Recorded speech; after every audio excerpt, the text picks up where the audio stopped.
Comment les Detroit Pistons arrivent-ils à mettre en route Cade Cunningham, qui est un peu la source principale de l'attaque des Pistons, évidemment. On commence directement, on va faire en 3 points. Il y a la question des match-ups directs, premièrement. Ensuite, les pick and roll entre petits et cibler Brunson, justement pour s'échapper de ce match-up. Et puis, on verra ensuite la question des pick and roll, qui est peut-être la question centrale. Mais on commence directement avec le match-up principal, évidemment.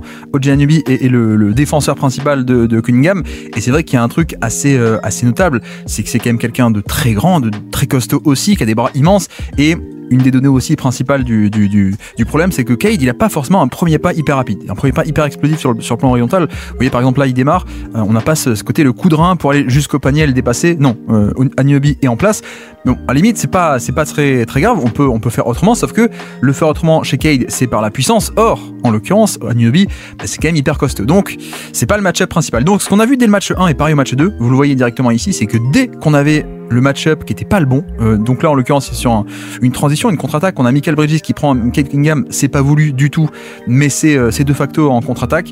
Dès qu'on a ça, on l'attaque, et ça va vraiment être un plan de jeu des matchs 1 et des matchs 2, c'est que Cade, transition ou demi-terrain, dès qu'il a un espoir d'avoir Mikal Bridges sur lui, il attaque. Là de la même manière, on est match 1, vous voyez que ça fait toute la différence. Regardez à quel point est-ce que quand il a pas Anunoby qui est ici sur Schroeder, c'est pas du tout voulu, je pense pas, et là il se retrouve avec Mikal Bridges sur lui. Bon, un pick and roll, on va y arriver, mais surtout, donc là, voilà, vrai 1 contre 1 pour le coup. Il n'y a pas non plus un démarrage hyper rapide, mais regardez ce qu'il fait. Il baisse l'épaule, il abaisse très bien le centre de gravité. Là, regardez, on fait un pop pause ici.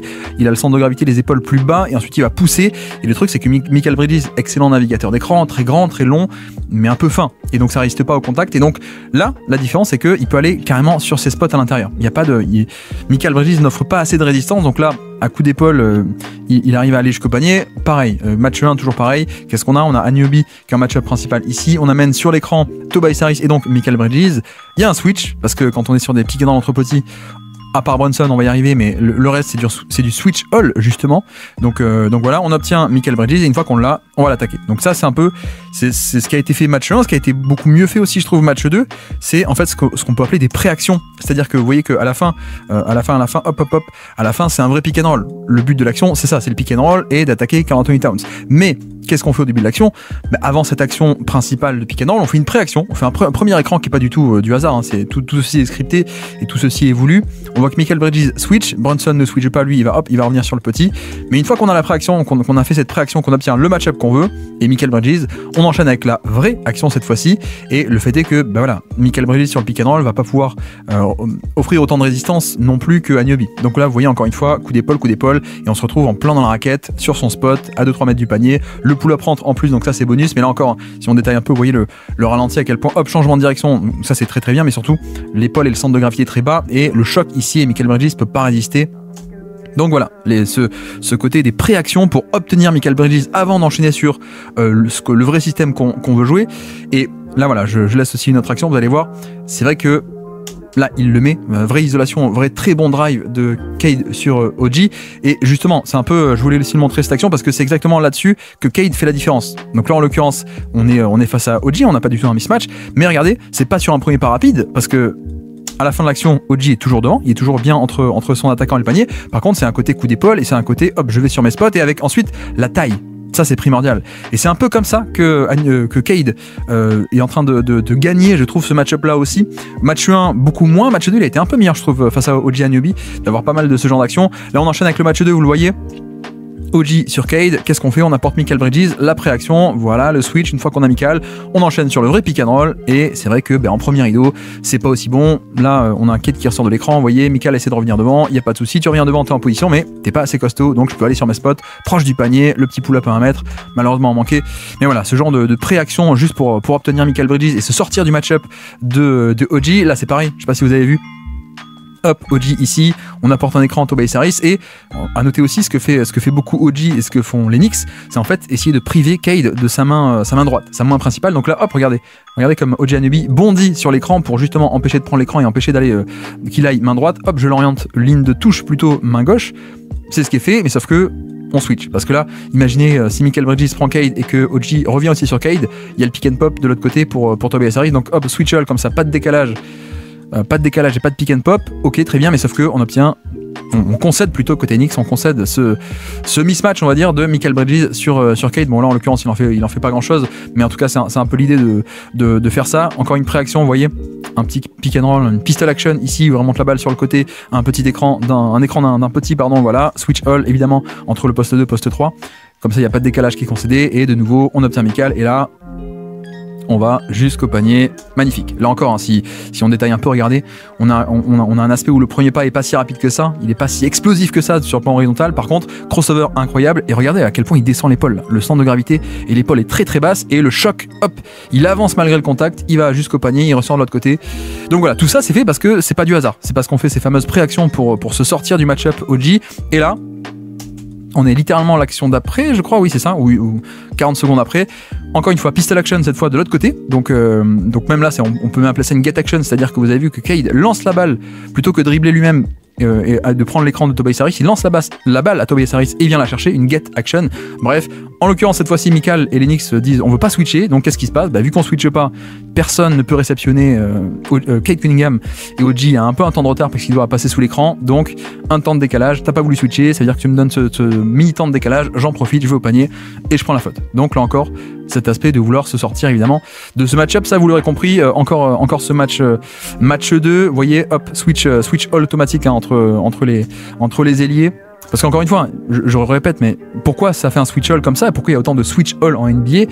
Bon, ça peut paraître un peu frustrant, mais parce que imaginez, là, si Mikal vient là sur Cade et que si OG aussi va sur Cade, on a potentiellement le pick and pop qui va être tout seul. Hein, on est à 2 contre 2, donc voilà, on fait un peu des switch all pour s'éviter ce genre de petits casse-tête, mais ça crée des mismatchs. C'est un peu tout le but. Là, vous avez vu, je sais pas si vous avez vu d'ailleurs, une fois qu'on a cette préaction, il dit attends, non, écarte-toi là ici, Cade, écarte-toi, y a pas besoin. Maintenant que j'ai mon Mikal Bridges, je peux attaquer le pick and roll comme je veux. La passe, drive and dish, et magnifique Paul Reed qui s'ajuste en bas. Et là, c'est vrai qu'on a le pick and roll de Cade, mais il y a aussi ce fait que le premier rideau est peut-être pas d'aussi bonne qualité qu'il aurait pu être avec OG, et avec le profil un peu puissant et grande taille, surtout de Cade qui en plus va au panier. Les rotations sont là, mais le passing est vraiment génial avec Cade Cunningham. Autant on peut être un peu tatillon sur le scoring et l'efficacité parfois, mais le passing a toujours été là, a toujours été génial. De nouveau, voilà, 1 contre 1, on est sur 4e quart-temps, money time du match 2, et vous voyez, qu'est-ce qui se passe? Il se passe pas grand chose. Alors, on verra à la fin qu'il a failli sauver l'action, mais quand on fait pas de préaction et quand on reste avec OG Anunoby sur Cade, vous allez voir à quel point OG il est costaud. Donc notamment, hop, on essaie de passer à travers, et en fait regardez ici là, il coulisse très très bien, il va offrir une opposition, un vrai contact là, boum, et donc je t'empêche d'aller plus loin, voilà, il est bloqué, et en plus Josh Hart qui vient ensuite mettre la main à une passe près. Donc voilà, c'est aussi pour ça, rappelons-le, que le match-up est important, et essayer pour Détroit de changer de match-up, c'est parce que justement on a affaire à quelqu'un avec Anunoby qui est quand même un top match-up. Là encore, enchaînons cette fois avec la question des pick and roll inversés. Vu que ce match-up d'Anunoby, il est à la fois long et costaud, donc le pire fit possible pour Cade en un sens, on fait beaucoup de ce qu'on appelle les pick and roll inversés. Je sais pas si vous l'avez vu, enfin pick and roll inversé, plutôt pick and roll entre petits, on va dire ici, parce que c'est le poste 1 et le poste 2, on va dire. Quel est le but ici? C'est que le but c'est surtout de cibler notre ami Jalen Brunson. Voilà, pour une raison assez simple, hein, c'est le meilleur attaquant adverse, donc on va essayer de le fatiguer, c'est pas un bon défenseur, et surtout, on n'a pas du tout un switch, on a un hard edge, c'est-à-dire que Brunson, on veut pas qu'il switch, parce que si on switch, imaginez que ça switch juste simplement comme Mikal avait switché. Brunson le plus petit sur Cade, ça fait un mismatch qui est beaucoup trop important. Donc qu'est-ce qu'il fait? Il fait un hard edge, regardez, il sort très loin au-delà du niveau de l'écran. L'écran est ici, lui il sort très loin pour essayer de barrer la route. Voilà, pour essayer que Cade le contourne et ensuite revenir sur son attaquant. Sauf que le problème de hard edge, c'est que comme ça switche pas, il y a un décalage quelque part. Le décalage, c'est quoi? C'est que le poseur d'écran, Tim Hardaway Jr., il pick and pop à 3 points, et là vous le voyez, la bonne passe, un petit temps d'avance, le décalage est fait, on attaque, on fait vivre le décalage, et ça va jusqu'au bout. Donc c'est vraiment un point clé de cette série pour l'instant, c'est que non seulement tu mets à mal notre ami Brunson, mais en plus ça donne ce genre de décalage. Là on n'a pas un switch, donc le passing parfait, le décalage est fait, le chaos dans la défense est présent, il faut gérer le surnombre, mais c'est compliqué, ça finit avec une faute de Osar Thompson. De nouveau, ici même, toujours match 1, pareil, hein, pistol action un peu sur le côté, Cade le meneur, le petit Hardaway Jr. qui vient poser un écran. Là encore, notez ce que fait Brunson ici, regardez bien en détail, il sort au-delà du niveau de l'écran pour barrer la route, voilà, pour essayer de le forcer à le contourner, et il va revenir vers le shooter, mais il part de très haut en fait, hein, si vous voulez, vu que lui il doit monter très haut, Hardaway s'écarte très vite de l'autre côté, donc il y a cette distance, décalage, 3 points ouverts, malheureusement pas rentré, mais voilà, c'est vraiment l'aspect de ciblage de Brunson. Et puis, même là, vous avez vu, je laisse dérouler l'action, ça va jusqu'au bout. Qu'est-ce qui se passe? Il se passe que quand Brunson fait un hard edge, voilà, on va au niveau de l'écran, là on le gêne bien, on le voit bien à ce côté, je bondis, je jaillis au-delà du niveau de l'écran, hop, pour te forcer à le contourner. Le truc c'est que on a aussi parfois ce truc où Cade part avec un petit temps d'avance. Quand il n'y a pas forcément le pick and pop là, qui s'est écarté très loin, on a aussi le fait que OG doit un peu contourner l'écran de Schroeder. Donc il y a un petit temps d'avance, donc il n'est pas parfaitement bien en face, il est un peu sur le côté, et donc ce mini cran de décalage, grâce à ces pick and roll entre petits et grâce au hard edge que sont obligés de faire les Knicks, ce mini temps de décalage, ça offre un petit temps d'avance parfois pour Cade sur Anunoby. Là c'est pareil, là c'est un peu plus classique, c'est-à-dire Shamet pareil, Shamet on veut pas qu'il switch, donc on edge et puis il faut qu'il revienne, sauf que le temps qu'il revienne, pick and pop, extra passe, 3 points dans le corner, bingo, bim bam boum badaboum, celui-là on l'aime bien. De nouveau, pareil, alors j'ai coupé un peu tôt, pardon. Hop, OG est ici, hard edge de la part de Brunson qui doit gêner puis revenir, sauf qu'il n'a pas le temps. La passe est faite parfaitement pour ensuite un petit pick and pop, c'est parfait. Toujours match 1, on enchaîne match 1, après on verra le match 2. Pareil, pick and roll entre petits, on implique Brunson, sauf que cette fois vous avez vu, ça switch, je sais pas si vous notez. Hop, Brunson va s'occuper de Cade et au bout d'un moment, Anunoby va revenir vers le pick and pop pour justement empêcher ce pick and pop qui les a bien embêtés pendant toute la première mi-temps du match 1. Sauf qu'il revient un peu en retard, le pick and pop est déjà... Hardaway était déjà bien parti, donc un peu à temps d'avance. Hop, un mini cran d'avance sur Anunoby, j'attaque en sortie de dribble ce décalage et je vais au panier prendre le lancer franc. De nouveau, pick and roll, on cible Brunson, de nouveau on le cible, voilà, on réinsiste. Hop, et ça se finit aussi, c'est vrai que j'ai pas précisé, mais sur le match 1 il y avait un peu plus des problèmes de spacing je trouve côté Détroit, et donc là en l'occurrence le job était très très bien fait pour le coup. Malheureusement c'est un peu le... Comment dire, il y avait besoin aussi de Schroeder pour la défense sur Brunson, mais c'est vrai que Schroeder n'est pas un aussi bon shooter de pick and pop, donc les Knicks ont mis exprès Brunson sur Schroeder plutôt que sur Beasley. Là vous voyez que pardon, il y a la menace de pick and pop, mais la passe n'est pas faite de suite, et en plus la pression d'Anunoby est très bonne. Donc bref, c'est pas tout blanc tout noir évidemment là-dessus. Enchaînant avec le match 2, de la même manière, on va aller chercher un Brunson qui est sur Hardaway Jr. et surtout vous voyez bien l'intérêt de ces pick and roll entre petits, c'est pas que pour le pick and pop, c'est pas que pour la création de décalage, c'est aussi pour attaquer Anunoby, puisque hard edge, ok, il contourne le hard edge. Alors hard edge, je peux vous l'appeler, c'est hard edge, H-E-D-G-E, c'est littéralement essayer de faire obstacle, de faire une haie littéralement. Mais bref, en fait ça sert aussi pour donner ce cran d'avance sur Anunoby qui est censé contourner l'écran en passer dessous. Mais sauf que, vous voyez que notre ami Cade qui a pas forcément un premier pas explosif pour faire la différence au démarrage, quand on le met juste un écran pour cibler Brunson, Anunoby va arriver en retard et donc il peut débouler dans la raquette un peu tranquille. Voilà, ce genre de pick and roll crée ce mini décalage à la base pour attaquer Anunoby. Là c'est un peu pareil, je sais pas si vous l'avez vu, hop, Schroeder écran, Brunson qui va sortir pour le hard edge, sauf que il arrive un peu en retard, il sort pas assez peut-être, donc Cade est pas assez gêné on va dire, et si je fais pause à ce moment là, vous voyez que Anunoby n'est pas du tout devant Cade, donc Cade peut attaquer, en tout cas il peut faire hop, fin de venir ici, Anunoby est obligé de revenir fort, donc crossover de l'autre côté. Bref, une fois qu'on a le premier décalage, c'est fini quoi, il va sur ses spots, il va sur le flotteur à 2-3 mètres du panier, il le met, c'est parfait. De nouveau piqué dans l'entre petit, voilà. Sauf que là, le contre-move, c'est de refuser l'écran, justement.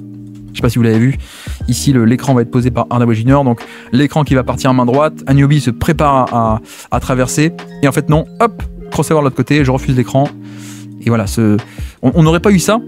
On n'aurait pas eu aussi, faut dire que Anunoby se place aussi pour l'empêcher d'aller main droite, hein, pour le coup, un peu comme pour un pick and roll normal, sauf que le pick and roll normal, on aurait 4 ici, alors que là, Brunson, il n'est pas de ce côté-là, comme pour faire la couverture de 4, il est pour faire un edge de l'autre côté. Donc bref, confusion, et tout ça pour dire que là, il n'y a personne dans Cade, alors que sur une isolation normale, on va dire, simple isolation, Cade n'aurait pas pu se libérer un chemin de drive aussi facilement. Donc ces pick and roll permettent de lancer finalement, de mettre en mouvement et de lancer, de donner un mini décalage à Cade qui n'a pas cette capacité à créer une séparation ou ce coup de rein de base, mais ça marche très très bien. Là encore, pick and roll Brunson, voilà, le Brunson le fait pas hyper bien non plus ici, puisque en tout cas il essaie de sortir, mais hop, spin move, contre move de la part de Cade qui va de l'autre côté.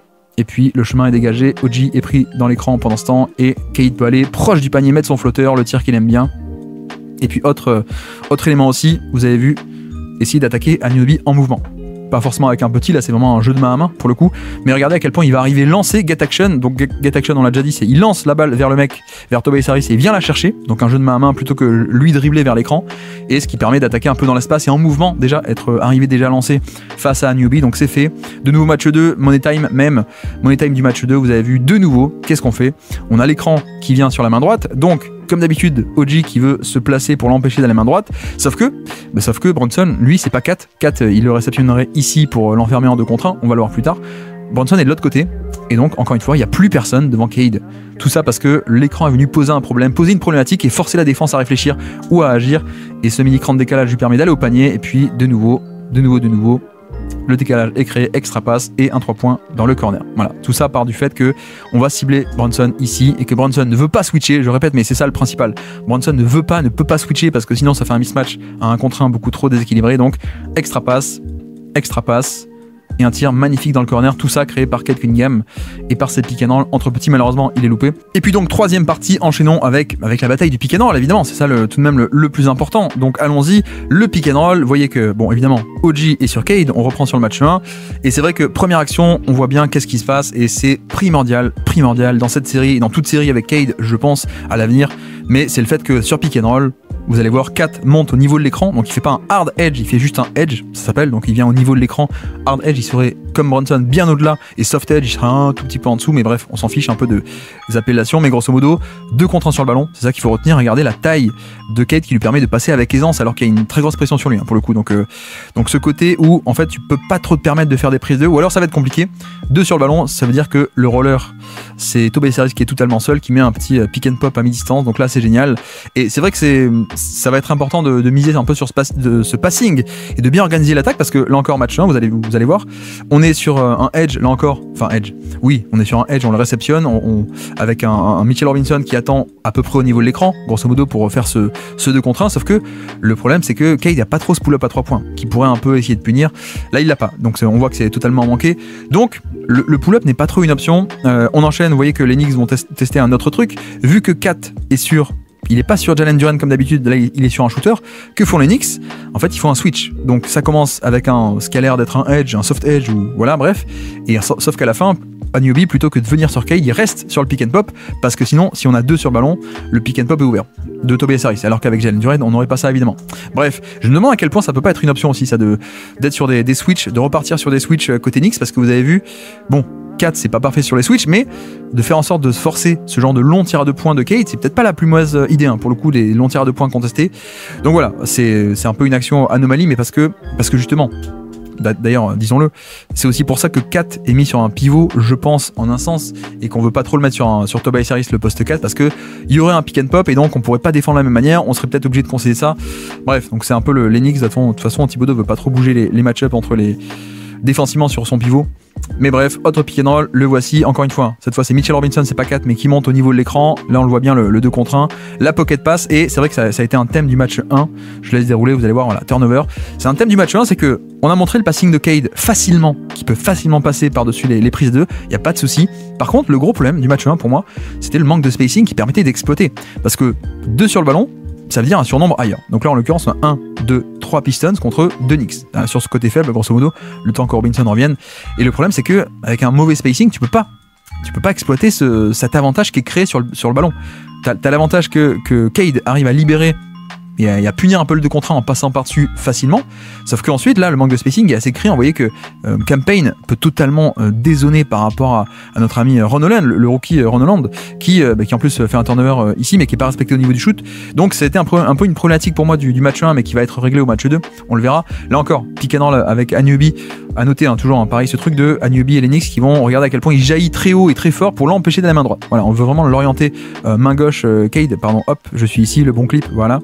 On l'oriente main gauche, donc il va plutôt main gauche. Là encore, Robinson au niveau de l'écran, donc on voit un peu ce 2 contre 1 qui veut essayer d'étouffer en partie Cade.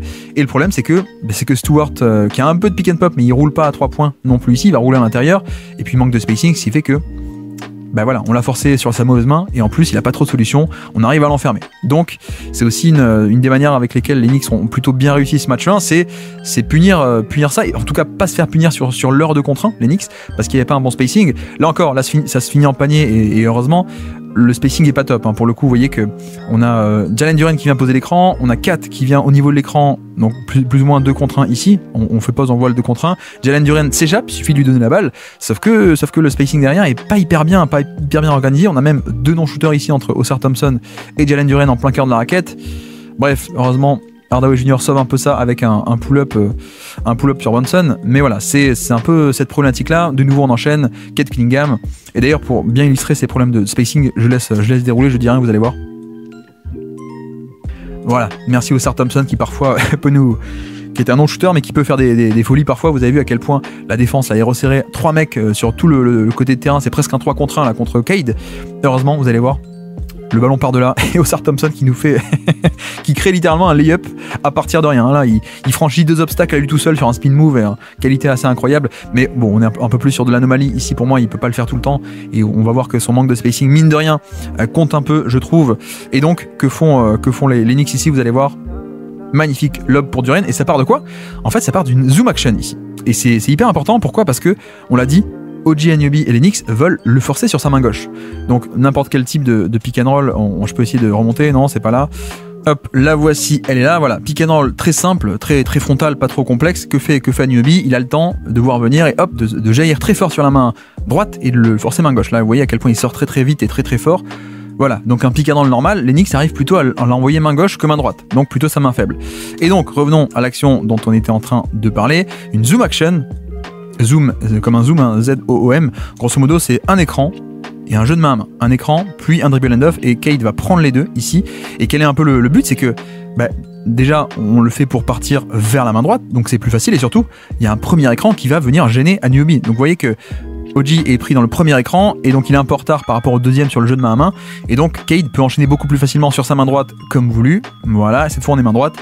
Et en plus, c'est combiné avec cet aspect aussi où, regardez ce qui se passe côté faible, enfin, une fois que l'écran est posé, vu que Cade attaque de ce côté, le côté droit devient le côté fort, le côté faible, c'est celui-là. Donc l'aide est toujours censé venir du côté faible. Sauf que, il n'y a personne dans le corner. Il n'y a personne dans le corner côté faible, parce qu'on a justement un shooter sur l'aile plutôt. Donc parfois ce que j'appelle un pick and roll slot, parce que on a un pick and roll plus un shooter qui n'est pas dans le corner mais qui est dans le slot. Et le fait est que ici c'est plus compliqué pour Brunson de coulisser au panier depuis plus haut que s'il était ici plus bas et en un pas de côté il pourrait faire l'essuie-glace ici, alors que là il démarre de plus haut. Et il y a toujours ce dilemme de est-ce que je descends, est-ce que je redescends? Déjà c'est compliqué de le faire à pleine vitesse, mais est-ce que si je redescends en plus il y a la passe vers le shooter, donc c'est très compliqué. Et c'est un système magnifiquement bien exécuté, mais qui part aussi du fait que on a Anunoby qui doit se prendre un premier écran, et cette zoom action permet finalement d'envoyer Cade sur sa main droite. Et vous voyez à quel point c'est bien exécuté et organisé. Cette fois pas trop de problèmes de spacing, magnifique lob. Et une fois qu'il est main droite, Cade est quand même assez génial sur le passing. Hop, là une autre action, encore une zoom action, vous la voyez, dribble and off, écran, et Cade qui va venir sur la main droite encore une fois. Une nouvelle fois, OG est pris dans le premier écran, donc il peut pas l'empêcher d'aller main droite. Et on va main droite, mais presque on a réussi à enfermer Cade, sauf que la passe qui est venue un peu soulever tout ça là, vous voyez ici, bien enfermé par Kat et par OG au final, mais la lecture et surtout, encore une fois, cet aspect de passing et de taille, la taille qui lui permet de pas paniquer. Là, plein de petits meneurs, mais d'ailleurs Brunson aurait pu un peu paniquer face à un truc aussi étouffant, sauf que lui, Cade, c'est sa force, c'est que quand il a 2 sur lui, il peut rester tranquille et trouver la passe par-dessus les défenseurs. Là il trouve Osar Thompson, malheureusement il y a un contre à la fin, mais excellentime passe trouvée, et qui part encore une fois du fait que quand il va main droite, il est plus bon, il est meilleur, et surtout la zoom action lui permet d'aller main droite. Là encore un autre truc et astuce qui a été testé fin du match 1, c'est un écran qui est fait en semi-transition, peut-être on pourrait dire, où on n'attend pas un jeu posé, et ce qui fait que voilà, Stewart pose l'écran. Regardez ce que fait Towns, il est un peu en retard parce qu'il a le temps de revenir en défense, et en fait il se dit mince, je suis pas assez haut, donc Cade attaque très tôt. Je split le pick and roll, je le fends en deux littéralement, je fends le pick and roll en deux, split, je passe entre les deux et je vais au panier. Voilà, donc ça c'est aussi un élément important qui pourrait être beaucoup plus utilisé, des pick and roll peut-être posés plus haut ou plus tôt dans la possession, ce sera à voir. Et puis de nouveau pick and roll, là on voit bien d'ailleurs à quel point c'est un pick and roll plus simple, voilà, plus frontal qu'on voit venir, et donc ce que fait Anunoby, on empêche les mains droites, voilà, on oriente main gauche, ça c'est fait. Il est réceptionné avec Kat qui monte au niveau de l'écran, qui fait un edge, voilà, donc on a 2 sur ballon. Et le problème c'est que ça libère, mais le manque de spacing, encore une fois, vous voyez que on a Osar Thompson qui va couper sous le panier. Là, la lecture elle est plutôt pas mal de la part de Jalen Duren qui trouve sous le panier. Malheureusement, le temps qu'il fasse la passe, qu'il trouve la passe, Kat était revenu. Bref, toujours un peu ce problème de spacing parfois et d'organisation du terrain pour vraiment tirer profit du 2 contre 1 qui est fait sur Cade et que lui arrive à punir. C'est ça le principal, c'est que Cade arrive à punir les 2 contre 1. D'ailleurs, on en voit un après rebond offensif, vous allez voir la passe un peu folle de Cade ici dans le corner, totalement bloqué. Qu'est-ce qu'il va faire? Je vous le mets à vitesse réelle, hop, la passe par-dessus là, par-dessus, pour punir un peu le 2 contre 1 sur lui, la passe par-dessus, et puis Jalen Duren, bonne lecture vers Ausar Thompson qui coupe vers le panier. Magnifique, cette fois il prend la faute et le panier, et puis fin de 4e quart-temps, toujours match 1. Voici OG qui oriente, qui empêche d'aller main droite et qui l'oriente vers la main gauche. C'est ce qui est fait. C'est ce qui est fait. 2 contre 1 sur le ballon. Enfin, 2 sur le ballon, 2 sur Cade. Il va libérer, mais là encore, c'est pas pour rien. Si OG oriente aussi de ce côté, non seulement c'est la main faible de Cade, mais il y a aussi un côté faible où il n'y a pas de shooter. Donc, Josh Hart peut venir totalement combler et compenser le 2 contre 1. Il n'y a pas d'espace pour Isaiah Stewart, là, pour le coup. Donc voilà. Et même, je sais pas si vous avez vu, Campaign vient aussi du côté fort pour le coup. Donc du côté où est la balle, techniquement, il faut pas trop aider de ce côté-là. Techniquement, en tout cas, c'était le cas il y a 10 ans. Ça a un peu évolué depuis quelques années. Mais voilà, là, clairement, il n'y a pas de place. Donc, ce problème de spacing qui empêche l'optimisation peut-être du 2 contre 1 que peut punir Cade. Donc ça, c'était pour le match 1. Continuons toujours un peu le match 1. Continuons. Voilà, pick and roll. Pick and roll un peu surprise d'ailleurs. Je sais pas si vous voyez, mais OG est pas pris à orienter main gauche. L'écran vient. Voilà, écran un peu surprise. Kat va monter haut. Sauf que, voilà, encore une fois, on a un shooter dans le slot. Le panier n'est pas mis malheureusement, mais regardez, on positionne un shooter dans le slot plutôt que dans le corner. Personne dans le corner, donc l'aide côté faible qui doit venir de là, normalement, elle peut pas. Le pick and roll, il peut aller main droite, il peut passer par-dessus la prise à 2. Et là, Brunson se dit, est-ce que je vais sur le roll de Duren ou est-ce que je vais sur le shooter? Il va plutôt sur le roll, évidemment, qui reste la priorité. Excellente lecture de Cade qui fait la passe et le temps que Brunson revienne, Hardaway peut attaquer le close-out. Prendre le tir, malheureusement manqué, mais c'est un bon tir, c'est un très bon tir généré par Cade et par Détroit. Là on enchaîne un truc un peu nouveau, un 77 comme on dit parfois avec Luka Doncic, un double drag, en tout cas un pick and roll à 2 écrans, voilà donc un écran, un deuxième écran, cette fois qui va main gauche carrément, il va main gauche et ce que fait Cade c'est hop, changement de direction, le crossover pour repartir, elle a encore fendre en 2 le pick and roll, vous voyez à quel point il passe entre les défenseurs. Là techniquement, Kat devrait essayer d'enfermer plutôt avec OG qui revient aussi. On devrait avoir ce 2 contre 1 qu'on n'a pas, puisqu'il y a beaucoup trop d'espace, c'est mal exécuté. Donc il peut fendre le pick and roll en 2 et la passe à la fin qui est magnifique. Hein. Vraiment magnifique. Alors, layup manqué par Duren, pardon. Mais là, c'est en termes de passing, c'est génial. Je pénètre, je viens fixer Josh Hart et je libère avec la taille les longs bras sous le panier. Un caviar, malheureusement pas mis, mais on est vraiment sur un Cade qui commence à trouver un peu des solutions, même si pas parfait parce que toujours cette question de spacing, et d'ailleurs, là vous le voyez aussi, pick and roll qui est fait à l'intérieur, et on a quelqu'un justement qui n'est pas sur l'aile, dans le slot, comme on dit cet espace-là, qui est plutôt dans le corner. Et donc regardez, la différence c'est que Josh Hart peut juste faire l'essuie-glace très rapidement, entre son shooter qui est dans le corner et le mec qui est derrière, le roll, et surtout en plus la pression sur le ballon est bien mise, donc turnover. Mais voilà, ça fait toujours un peu ces petites imperfections du match 1 pour moi de manque de spacing. Allons sur le match 2, le voici, vous le voyez de suite. Et match 2, on va tester un peu des trucs différents pour essayer de lancer un peu mieux Cade sur ces pick and roll justement. Là vous voyez, c'est un truc qui n'a pas trop été fait, ça a été fait un peu, hein, c'est la zoom action. Il remonte depuis le corner, il remonte, toujours le edge de la part de 4 ici 2 contre 1, vous le voyez, et c'est un peu assez notable, hein, mais c'est un jeu en sortie d'écran, il n'y en a pas tant que ça finalement pour Cade, et assez notable aussi, même encore plus, Cade fait une mauvaise lecture de Cade sur cette action-là. 2 sur lui, il est censé lire que fait Brunson entre le shooter et le roll, l'intérieur. Mauvaise lecture, turnover, mais ça va pas être le cas sur le reste du match, vous allez voir. De nouveau, on le fait un peu bouger en fait, hein. C'est pas lui qui initie l'action, vous voyez, c'est Schroeder qui a la balle, et en fait on le fait bouger pour arriver déjà avec un peu un temps d'avance. C'est un peu l'idée de ce match 2, le faire un peu plus bouger pour initier un peu de mouvement et pour empêcher cet aspect de on veut t'orienter d'un côté, on veut te faire ci, on veut te faire ça. Et donc voilà, ça va être un peu l'idée de ce match 2. Bref, cette fois le edge est bien fait, mais isolation, et Cade est quand même capable de punir malgré tout. Donc ça reste un peu le secret aussi, hein, et ce qui fonctionne bien. Cade est très bon dans cette série pour l'instant, sur cet aspect de 1 contre 1 aussi. Là, le pick and roll, Robinson monte haut, la passe peut pas être faite parce que Robinson cache assez bien, ou empêche la passe, pardon, mais 1 contre 1.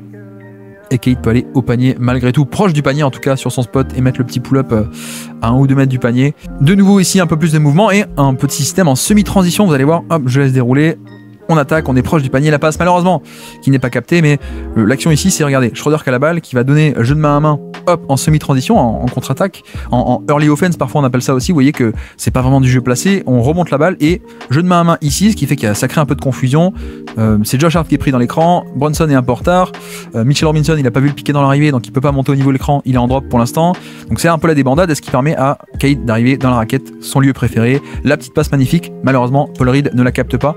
Mais ça, si voilà, on en parlait un peu tout à l'heure, le côté des pick and roll posé un peu plus tôt, un peu plus haut sur le terrain, ça permettrait de faire un peu ce genre de choses, hein, le mouvement qui lui permettrait d'aller au panier plus facilement de par tout ça. Et puis autre système, autre configuration qu'on n'a pas vu du tout sur le match 1, c'est ça, c'est des empty action. Alors qu'est-ce que c'est empty action? C'est un jeu à 2 sur tout un quart de terrain. Et empty pourquoi? Parce que précisément le corner est vide. Voilà, donc c'est un peu un jeu à 2 sur ce quart de terrain exclusivement. Et vous voyez que encore une fois, on a un Cade Cunningham qui ne commence pas avec la balle, mais off-screen, sans la balle off-ball, mais surtout comme une sortie d'écran, grosso modo, off-screen, et qui remonte, qui vient chercher la balle. Encore une fois, le edge sur lui 2 contre 1, ça le met en mouvement. Bonne lecture, puisqu'on a aussi l'aide qui vient cette fois de la part de Mikal Bridges de l'autre côté. Donc la bonne lecture vers le corner opposé. Voilà, extra passe, non pas extra passe, 3 points directement. Voilà, c'est pas parfait cette action, mais je pense que ça peut être très cool de multiplier ça parce que ça met Cade en mouvement encore une fois et ça empêche, d'ailleurs ça empêche aussi Anunoby de le priver de sa main droite, puisque là on voit qu'il peut curler main droite. Voilà, il curle, trajectoire un peu courbée vers la main droite. Et puis bonne lecture évidemment en fin de drive qui donne un 3 points de bonne qualité. Alors que là, je ne sais pas si vous l'avez vu, pouf, ça fait un panier à la fin, mais pick and roll qui est ici un peu simple, pick and roll sur le côté, que fait Anunoby? Voilà, il empêche de prendre la main droite. Donc il y a toujours ce truc de quand c'est Cade qui a la balle et qu'on voit un peu le pick and roll arriver, on le voit arriver de loin, Anunoby peut s'interposer et empêcher la main droite. Cela dit, c'est pas très grave puisque l'ajustement ici est également très bon. On l'a pas vu du tout match 1, mais cette fois il y est, match 2. Regardez la pose d'écran en fait de Jalen Duren. Techniquement, le pick and roll, on se dit c'est un pick and roll pour partir main droite comme ça. Donc OG se place pour empêcher main droite. Voilà, il s'interpose comme ça. Sauf que l'ajustement de Détroit, cette fois ils se font pas avoir.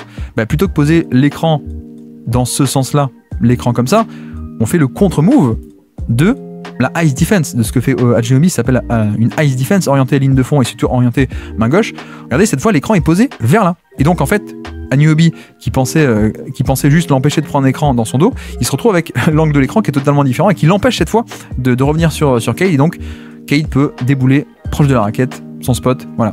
Donc il y a ce truc aussi, ces petits détails de l'angle de l'écran, mais parce qu'on sait que OG va faire ça, donc on te prend un revers de l'autre côté, on change l'angle de l'écran, voilà, et donc Cade peut débouler, prendre son petit pull-up à 2-3 mètres du panier comme il les aime, totalement libre, parce que OG a été pris dans l'écran, et l'ajustement de l'écran. Voilà, une autre action ici en termes de pick and roll. On va utiliser aussi le fait que sur ce match 2, comme on dit, on sait qu'il va y avoir 2 contre 1 sur le ballon. Et donc en fait, ça va être un decoy, ça va être un appât, un leurre plutôt, pardon, j'ai trouvé le mot en français enfin. C'est un leurre, puisque c'est pas ça la vraie action. La vraie action, c'est ça. C'est Malik Beasley qui pose un écran ici et qui en prend un lui-même. Et ce qui fait que on vient totalement attaquer Towns. Je sais pas si vous voyez. Puisque Towns est très bas. Towns a été obligé de monter sur le pick and roll initial là, de Cade, sauf que ce pick and roll, on s'en fichait. Le but, c'est d'éloigner Towns, pour que ensuite, quand il est là, la vraie action, c'est la sortie d'écran. Mais là, vous le voyez, 1 contre 2. Mikal qui est à 1 contre 2 contre Paul Reed et Malik Beasley, oui. Et donc, Kat qui sur les sorties d'écran d'un bon shooter devrait être au niveau de l'écran, là, il est totalement en retard. Et donc, bref, ce côté, on sait ce que font les Knicks. Ils vont faire des edges, donc développons des petits systèmes pour les contrer, juste en utilisant un peu ce 2 contre 1 comme un leurre et en développant un peu une action surprise par derrière, quoi. Donc voilà, là le retour un peu de la zoom action, ici vous allez voir, donc un dribble hand-off, un jeu de main à main et un autre écran qui part vers la main droite, ce qui fait que OG est pris dans le premier écran, il peut pas l'empêcher d'aller à la main droite, il est pris dans le deuxième écran, il peut pas l'empêcher d'aller à la main droite, et donc on déboule main droite, et là, dès que Cade est main droite, magnifique. Voilà, il n'y a pas de secret, il n'y a que du bon play calling et des bons ajustements et des bonnes lectures. Un écran, un dribble end-off, OG peut pas l'empêcher, donc Cade main droite. Le 2 contre 1 évidemment, un 4 qui monte au niveau de l'écran, vous le voyez, donc 2 contre 1. Et là encore on a en plus la subtilité, c'est que vous voyez à quel point le spacing est meilleur. On a vu match 1 avec Ausar Thompson qui était au milieu, Jalen Duren qui était au milieu. Bon, il a eu des problèmes de faute, Ausar Thompson, mais au final, est-ce que c'est vraiment si mal que ça, vu que plutôt qu'avoir Ausar Thompson qui est sous le panier et donc son défenseur aussi, on a Malik Beasley qui est dans le corner. Et donc vous voyez à quel point Miles McBride est totalement collé à Malik Beasley parce que c'est un bon shooter. Donc peut-être il se dit en plus il va y avoir une action, il va falloir que je remonte un peu une action surprise. Donc il fait pas la rotation, il est pas là à temps, il est un peu en retard. Et donc Paul Reed ouvert au panier. Voilà, vraiment, Bickerstaff, masterclass là-dessus, je trouve, par rapport au match 1, où le manque de spacing a été un problème. Là non, autre contre-move aussi, ce qu'on appelle une ram action, donc peut-être on le voit pas ici, j'ai peut-être coupé un peu tôt d'ailleurs, c'est que l'action c'est le pick and roll, d'accord? Mais avant d'arriver au pick and roll, en fait, Jalen Duren lui-même reçoit un écran. Voilà, Beasley pose un écran pour Jalen Duren. Quel est le but? C'est que, vous voyez, Towns se prend un premier écran et donc il va arriver lui-même en retard sur le vrai pick and roll. Il est un peu plus bas que d'habitude. Voilà, en plus l'écran est surprise, OG s'attend pas à ça parce qu'il le voit pas arriver, donc il peut pas l'empêcher de la main droite. Donc il est pris dans l'écran lui aussi, et surtout Towns c'est un peu du mauvais côté. C'est pas de sa faute parce que Towns se dit comme d'habitude OG va l'orienter main gauche, donc je viens côté gauche. Sauf que comme OG l'a pas fait, Towns se retrouve de facto du mauvais côté, mais c'est pas trop de sa faute pour le coup là Towns sur l'action. Mais bref, résumons, le poseur d'écran reçoit un écran d'abord, écran surprise, main droite. Cade peut débouler main droite, tout ceci est beaucoup mieux et ce qui fait un drive pour des lancers francs, c'est parfait. C'est parfait, là encore, on le voit peut-être un peu mieux ici, une RAM, R-A-M, RAM action, donc encore c'est Beasley qui pose un écran pour Jalen Duren qui remonte, donc Kat est obligé de traverser ou de contourner un premier écran, il arrive un peu en retard, 2 contre 1 sur le ballon, et surtout pareil, côté faible, plutôt que d'avoir Ausar Thompson, on a Malik Beasley. On a Malik Beasley, donc un bien meilleur shooter. Donc là, Mikal Bridges, il y a un vrai choix à faire entre Jalen Duren et Malik Beasley. Et puis en plus, ça enchaîne avec un dribble hand-off un peu surprise. Mince, on a manqué la fin. Est-ce que le panier est rentré? Il me semble que oui. C'est pas très grave, mais là, l'idée, c'est aussi pareil. L'idée, c'est aussi de cette action de la veer action en un sens. Donc, le pick and roll qui est un peu un leurre initial pour attirer les deux, mais surtout attirer Kat. Donc, Kat est loin de notre ami Duren qui, quand il enchaîne avec le dribble hand-off, Kat est loin et peut pas monter comme il voudrait sur l'écran. Là, Kat, il devrait monter haut parce qu'il y a la menace du shoot. Il le fait pas parce que dans le flow de l'action, il est obligé d'aller un peu partout. Bref, fin de 4e quart-temps du match 2. Le play call peut-être le plus impressionnant à mon avis, et ce qui donne le panier génial de ce match. Il reste 2 minutes à jouer, très clutch, et qu'est-ce qu'on fait là encore, vous voyez? C'est Schroeder qui est l'initiateur, c'est pas Cade Cunningham. On a déplacé un peu plus Cade Cunningham off-ball, et on le fait arriver sur des actions off-ball, loin du ballon, et comme ça, c'est moins frontal, et c'est moins facile pour OG et pour les Knicks de stopper ça. En l'occurrence, donc il arrive, il flash poste haut, voilà, pick and roll, entre le poste haut gauche de la raquette et le poste droit, voilà, bref, pick and roll un peu proche du panier, et surtout, donc le pick and roll est fait de telle sorte que il est un peu surprise, donc OG peut pas totalement empêcher d'aller à droite, donc Cade peut aller à droite, vous voyez, 2 sur le ballon, ça évidemment, et surtout, vous avez vu aussi peut-être, après avoir donné la balle, Schroeder, qu'est-ce qu'il fait? Il coupe en plein milieu de la raquette, et c'est pas pour rien, vous allez voir, parce que, encore une fois, sur un pick and roll comme ça, l'aide doit venir depuis le côté faible, sauf que là, quand Schroeder vient sous le panier, il perturbe un peu tout. On ne sait pas qui doit venir aider. Là, Josh Hart se dit, est-ce que c'est moi qui dois venir aider ou pas? Ben non, techniquement, celui qui est sous le panier, c'est Brunson. Donc ça, c'est le premier élément de ce play call. Enfin, le premier, c'est le jeu off-ball. Le pick and roll aussi qui est fait à l'intérieur du terrain. Donc on peut se dire, il y a moins d'espace, mais en même temps, il y a moins d'espace aussi pour la défense. Donc les passes sont plus courtes, les distances sont plus courtes. Donc il y a moins de temps pour que l'aide vienne rencontrer et viennent en même temps que Jalen Duren. Donc ça, c'est aussi l'intérêt des pick and roll plus proche du panier. Il y a moins de temps pour la défense de faire la rotation. Et puis également, donc, le cut de Schroeder et le lift. C'est ça aussi, c'est l'élément clé. Le lift, donc littéralement, le shooter qui va se relever, se soulever, je sais pas comment on peut le traduire, mais qui démarre tout en bas et qui vient remonter, et ce qui en fait met dans l'embarras Mikal Bridges. Parce que là, Bridges, il se dit, est-ce que je vais sur Jalen Duren ici, ou est-ce que je suis le shooter? C'est un peu choisi ton poison au final, et il est obligé de faire un choix, et Cade fait la bonne décision selon ce que fait Mikal Bridges. Magnifique panier, très clutch de la part des Pistons qui vont gagner ce match 2. Passionnante série pour l'instant, j'espère que ça vous aura plu, et on se dit à très bientôt. Ciao.